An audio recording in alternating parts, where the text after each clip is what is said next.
नमस्कार किसान भाइयों। आज जो हम लोग यहाँ पर उपस्थित हुए हैं काफ़ी इम्पोर्टेंट विषय है, या कहा जाए बहुत महत्वपूर्ण सब्जेक्ट है। ये जो हम लोग के किसान भाई हैं वो भी, और जो हम लोग के जो स्टूडेंट हैं उनके के लिए भी काफ़ी महत्वपूर्ण चीज़ है। आज जो लोग बात करने आए हैं वो है पीएच। पीएच को हिंदी में अम्लीय और क्षारीय बोलते हैं। जो अम्लीय और क्षारीय ये जो हम लोग निकालते हैं, ये मिट्टी के लिए काफ़ी इंपॉर्टेंट चीज़ है, काफ़ी महत्वपूर्ण चीज़ होता है। अगर मिट्टी में हम लोग श्रेणीकरण अगर जानते हैं, अगर श्रेणीकरण करने के लिए कि मिट्टी का श्रेणीकरण क्या है, क्योंकि हर किसान को, हर स्टूडेंट को ये मालूम होना चाहिए कि मिट्टी का श्रेणीकरण क्या है। हमारा मिट्टी किस श्रेणी में आता है, वो अम्लीय में आता है या वो क्षारीय में आता है। सबसे पहले तो हम लोग एक मानक बिंदु रखते हैं, जैसे 7।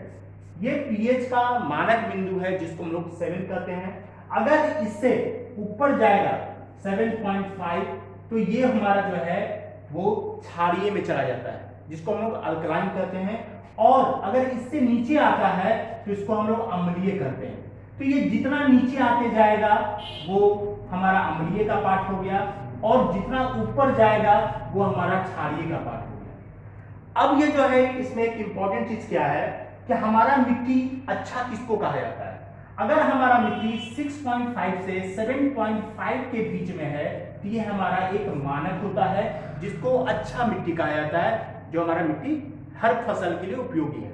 अगर हमारा इससे नीचे अगर जाता है तो हमारा मिट्टी जो है अम्लीय हो जाता है, और अगर हमारा 7.5 से ऊपर जाता है तो मेरा मिट्टी अल्कलाइन हो जाता है, जिसको हम क्षारीय कहते हैं। अब क्या होता है कि अगर हमारा मिट्टी इससे नीचे जाएगा तो क्या होगा कि हमारे मिट्टी में उपज अच्छा नहीं होगा। लास्ट ईयर जो है हम लोग ने 2019 में काफी किसानों का कोढ़ा ब्लॉक में, कदवा में, बहुत जगह पर मिट्टी में पीएच का जांच किया गया था, जो निःशुल्क था। वहां पर जब हम लोगों ने देखा कि एक नंदनपुर गांव है जहां पर किसान का जो मिट्टी है 5.5 पीएच और 4.5 के बीच में था, जो काफी ही खराब था। और सबसे बड़ा चीज क्या है कि अभी तक हमारा जो किसान है वो इस बात को नहीं जान रहा है कि उसका मिट्टी का श्रेणीकरण क्या है। बहुत सारे किसान ये हमेशा सवाल पूछते रहते हैं कि सर मेरे मिट्टी में पानी बहुत जल्दी सूख जा रहा है, मेरा फसल सूख जा रहा है। तो इसके पीछे रीजन क्या है? वो रीजन है कि आपका पीएच का आपने टेस्ट नहीं कराया, पीएच काफी नीचे जा रहा है। इसी तरह से जब हम नंदनपुर में टेस्ट किए थे तो काफी नीचे जा रहा था। अब आता है इंपॉर्टेंट क्यों कि पीएच क्यों जरूरी है। हर किसान को जानना पीएच क्यों जरूरी है, या अम्लीय है या क्षारीय है, क्यों जानना जरूरी है। तो इसी सब्जेक्ट को लेकर आए हैं जो काफी इंपॉर्टेंट है। जो लोग इसके बारे में जान रहे हैं उनके के लिए भी जरूरी है, जो लोग नहीं जान रहे हैं उनके के लिए तो बहुत ही है कि ये जानना आज जरूरी है। और ये सब्जेक्ट को ध्यान से समझिए कि क्या चीज है। सपोज कर रहे हैं आज हम लोग फर्टिलाइजर का इफेक्ट देखने का प्रयास कर रहे हैं। अगर आपको ये दिख रहा है तो ये आपको नाइट्रोजन है, फास्फोरस है और ये पोटास है।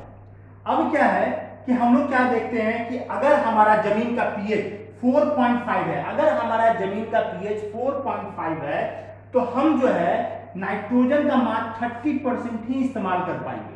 मतलब आप जो यूरिया इस्तेमाल कर रहे हैं उसका 30% ही इस्तेमाल कर पाएगा, यहां पर 70% आपका लॉस हो जाएगा।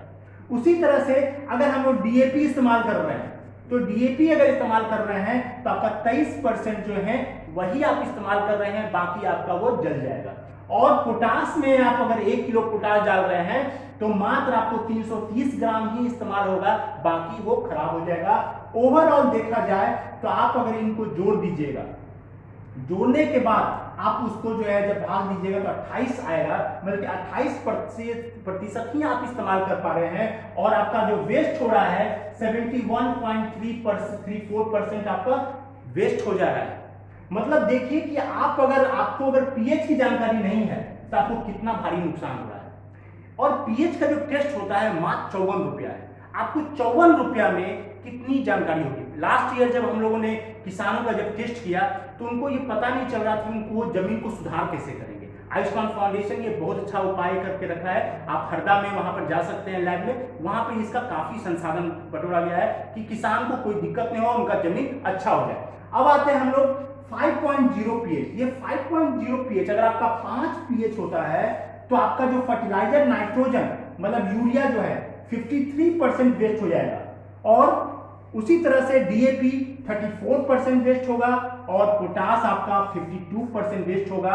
और ओवरऑल देखा जाए तो आपका 53.67% आपका फर्टिलाइजर वेस्ट हो रहा है। मतलब 1 किलो आप अगर कोई खाद मिला के डाल रहे हैं तो 500 ग्राम आपको खाद बर्बाद हो जा रहा है। मतलब ये इतना इंपॉर्टेंट चीज है। आपका अगर 500 ग्राम खाद अगर इस्तेमाल हो रहा है 1 किलो में, और 1 किलो में 500 ग्राम खाद अगर खराब हो रहा है, तो आप यहीं पे देख लीजिए कि आपको 1 किलो का दाम क्या पड़ रहा है। अगर आप 1000 किलो डाल रहे हैं या 100 किलो डाल रहे हैं तो आपको 50 केजी, मतलब 2 बोरा में 1 बोरा आपका बर्बाद हो जा रहा है। ये बहुत बड़ी विषय है। अगर आप इसको बचत करना चाहते हैं तो सबसे पहले आज ही जाकर के अपना जमीन का पीएच जो है वो जांच कराएं और ये चीज को जाने कि आपका पीएच का श्रेणीकरण क्या है। अब आता है क्या, 5.5 अगर पीएच है तो हमारा जो है 77% फर्टिलाइजर मेरा यूज होगा।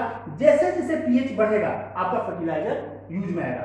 48% डीएपी इस्तेमाल होगा और आपका 77% पोटास इस्तेमाल होगा। मतलब कि जो टोटल वेस्ट होता है वो घट जाएगा, 32.69% हो जाएगा।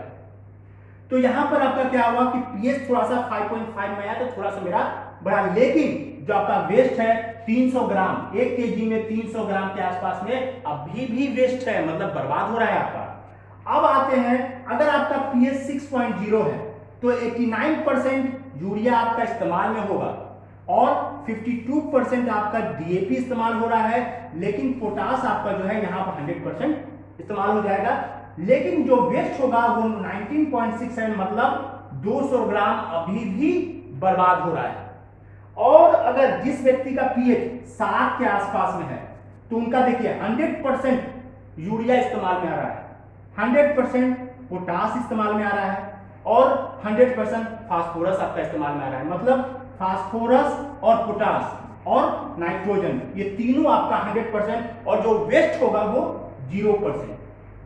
मतलब अगर आपका पीएच 6.5 टू 7.5 अगर पीएच रहता है तो इस रेशियो में आपका जो फर्टिलाइजर है वो काफी 100% इस्तेमाल होगा और आपका जो फर्टिलाइजर वेस्ट नहीं होगा। अब क्या है कि अब इसका हम लोग कैसे जांच करते हैं, तो पीएच का जो है वो जांच होता है, उसमें आपका मात्र 54 रुपए 54 रुपया खर्च होता है। और ये 54 रुपया के खर्च में आपका कितना बड़ा चीज आपको मालूम पड़ा और आप इस जमीन का सुधार कर सकते हैं। अगर पीएच आपका खराब है तो आपको उसमें लाइमस्टोन या डोलामाइट पाउडर या आपको जो है इस प्रकार का सल्फर से रिलेटेड कोई भी चीज उसमें नहीं डालते हैं। उसमें हम लोग कैल्शियम डालते हैं, मैग्नीशियम डालते हैं, तो इन सब चीजों का इस्तेमाल करते हैं। और चूना का पत्थर, अगर डोलामाइट पाउडर ना मिले तो हम लोग उसको चूना का इस्तेमाल करते हैं। हालांकि आयुष्मान फाउंडेशन में इन सभी चीजों का व्यवस्था कर दिया गया है। उसी तरह से अल्कलाइन अगर जाता है तो वो जांच होने के बाद कितना जिप्सम उसमें डालेंगे उसका कैलकुलेशन होता है, उसके बाद उसका सुधार होता है और आपका फसल बेहतर रिजल्ट देगा। तो मतलब क्या है कि 54 रुपया में आपको काफी अच्छा एक रिजल्ट मिलता है, तो उसकी जांच कराएं। और नीचे में अगर किसी प्रकार की असुविधा होती है, अगर आपके पास जानकारी है तो आप उस जानकारी को शेयर भी कर सकते हैं, हम लोग को भी जानकारी मिलेगा। और किसी प्रकार का दिक्कत हो तो आप नीचे में कमेंट बॉक्स में लिख सकते हैं। धन्यवाद। अगली बार फिर मिलते हैं एक महत्वपूर्ण विषय के साथ।